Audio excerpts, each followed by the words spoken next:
अक्सर हमारे दिमाग में ये ख्याल चलता है कि हमें हमारी मर्जी का जीवन साथी नहीं मिला, हमें हमारे जैसा वो साथी नहीं मिला कि जैसे हम हैं, हमारे जीवन साथी में कई कमियां हैं।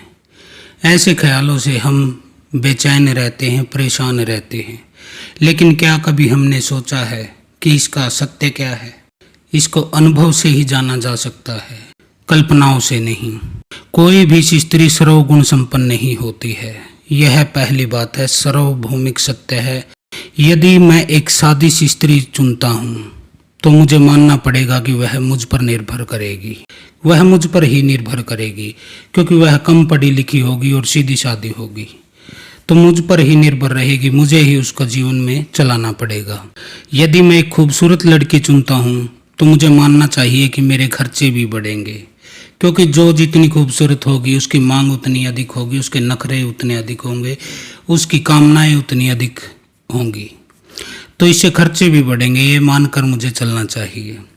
यदि मैं एक कामकाजी स्त्री को प्राथमिकता देता हूँ तो यह भी तय है कि घर के वो सारे काम नहीं कर पाएगी, क्योंकि अगर वो बाहर जाकर नौकरी करेगी, पैसे कमा के लाएगी, तो मैं उससे ऐसी आशा नहीं रख सकता कि वह घर के सारे कार्य करे और मैं फ्री रहूं। वो बाहर भी कमाए, घर में भी करे, ये भी एक मूर्खता है।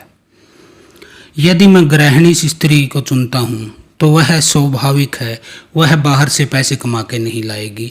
मुझे यह उससे आशा नहीं रखनी चाहिए कि वह घर चलाने में मेरी आर्थिक मदद भी करे। यदि मैं एक महान स्त्री को चुनता हूं तो उसकी दृढ़ता और कठोरता के साथ मुझे निर्वाह करना होगा, क्योंकि वो तो महान है और मैं महान हूँ नहीं। तो जैसे वो चलेगी मुझे वैसे ही चलना पड़ेगा, उसके फॉलो में बहना पड़ेगा, तभी हमारा गाड़ी चल पाएगी।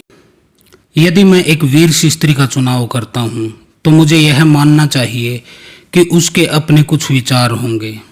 एक स्त्री की कुछ अच्छी विशेषताएं जाहिर करती है कि वह कौन है और उसे क्या सबसे हटकर मौलिक बनाता है। किसी ने सही कहा है कि सर्वगुण संपन्न एक ही नेशन में मिलती, और वह है इमेजिनेशन। वास्तव में कभी किसी को मुकम्मल जीवन साथी नहीं मिलता। दोनों एक दूसरे की कमियों को अपनी खूबियों से पूरा करें तब मुकम्मल बनते हैं। यदि आप किसी स्त्री में आपको लगता है कि यह कमी है, दो चीज़ों की कमी है, और आप में वो खूबी है, अगर आप में खूबी नहीं है तो आप उससे आशा नहीं रख सकते कि उसमें वो कमी न हो। यदि आप में खूबी है तो आपको अपनी खूबी से उसकी कमी को भर देना चाहिए। उसे जो कार्य नहीं करना आता आपको वह कार्य करना चाहिए, क्योंकि वो खूबी आप में भगवान ने दी है।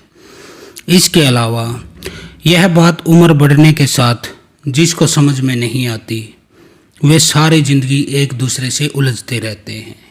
उम्र भी बढ़ती जाती है, 40, 50, 60 पहुंच जाते हैं, फिर भी एक दूसरे से उलझे रहते हैं, क्योंकि उनके ये छोटी सी बात समझ में नहीं आती कि यहाँ न तो कोई स्त्री सर्वगुण संपन्न है, न ही कोई पुरुष परफेक्ट है, 100% वह सारे गुण उसके अंदर हैं।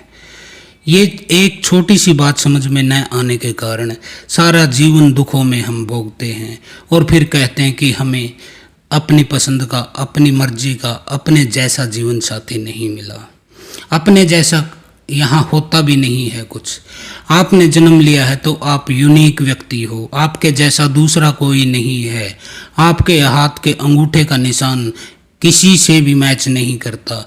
आपकी जो सोच है 100% किसी से मैच नहीं करती। आपका रंग, रूप, चेहरा कुछ भी मैच नहीं करता। तो इस बात को समझ लेने में ही भलाई है। भगवान शिव और शक्ति दोनों समान नहीं हैं। कुछ चीज़ें शिव में हैं, कुछ चीज़ें शक्ति में हैं, लेकिन वो दोनों मिलकर अर्धनारीश्वर और पूर्ण बनते हैं। तो यही बात इंसानों पर भी लागू होती है। आज के लिए इतना ही। हर हर महादेव। ओम काली।